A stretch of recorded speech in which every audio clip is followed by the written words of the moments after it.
برکت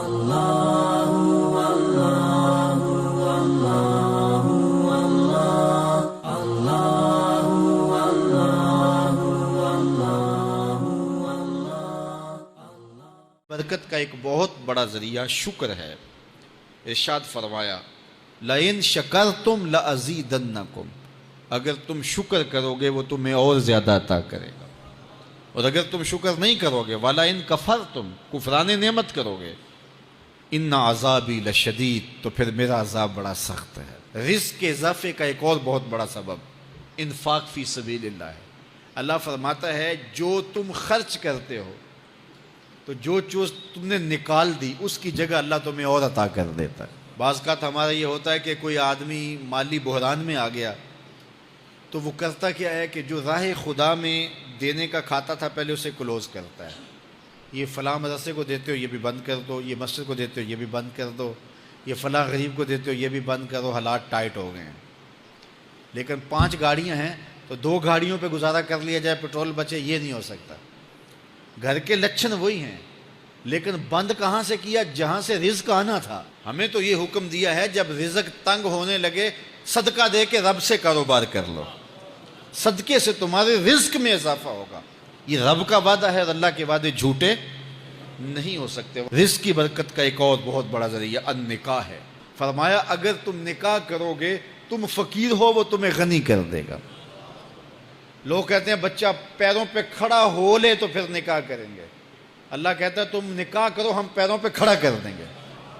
ہمارا فلسفہ اپنا ہے، اس کا حکم اپنا ہے۔ وہ کہتا ہے ابھی تو یہ اپنے لیے نہیں کماتا تو جو آئے گی اس کو کہاں سے کھلائے گا؟ میاں جس نے آنا ہے اس نے اپنا رزق لے کے آنا ہے۔ تو بچوں کی شادیاں کرو، اگر وہ جوان ہو گئے رزق نصیب ہوگا۔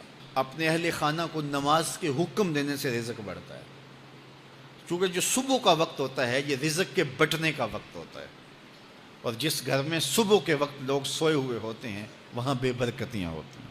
تو طلوع فجر سے لے کر کے طلوع آفتاب تک اپنی اولاد کو، بیوی کو، بچوں کو نہ سونے دیں۔ اس وقت رزق بٹنے کے لمحے ہوتے ہیں۔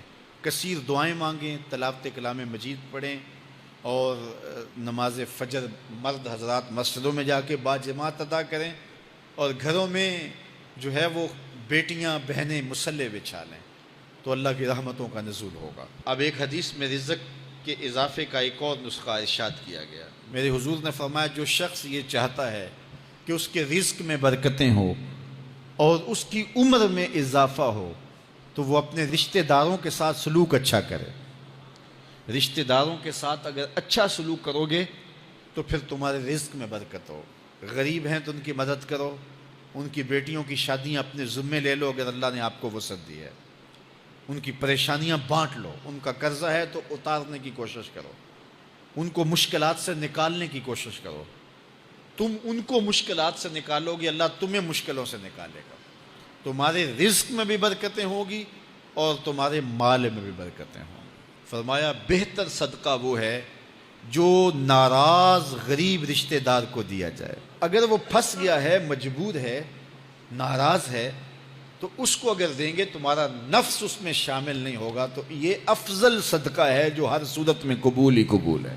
رزق کے اضافے کا ایک اور سبب الاحسان الی الضعفاء، جو کمزور لوگ ہیں ان کے ساتھ اس نے سلوک کرنا۔ الانفاق علی طلبۃ العلم، طالب علموں پہ خرچ کرنا، یہ بھی رزق میں اضافے کا سبب اور ذریعہ ہے۔ وہ حضرت بابا فرید نے کہا نا 6واں رکن دین کا روٹی ہے۔ گھر میں کچھ نہ ہو تو پھر نہ نماز اور نہ ہی دیگر امور کی لذت آتی ہے، تو یہ رزق فراواں اور وسیع اور مبارک نصیب کر دے اللہ۔ تو اس کے لیے ایک اور وظیفہ میں دیتا ہوں، اور وہ یہ کہ مغرب کے بعد 21 مرتبہ سورۃ الکوثر پڑھ لیں، کثرت ہو جائے گی انشاءاللہ۔ اول خدوشی پڑھ لیں، 5-7 منٹ لگتے ہوں گے، تو سورہ کوثر 21 مرتبہ روزانہ مغرب کی نماز کے بعد پڑھیں، اور اگر بہت زیادہ مسائل ہیں تو ہر نماز کے بعد پڑھ لیں، تو انشاءاللہ آپ دیکھیں گے کہ گھر میں برکتیں اترتی محسوس ہوں گی، انوار کا نزول ہوتے محسوس کریں گے۔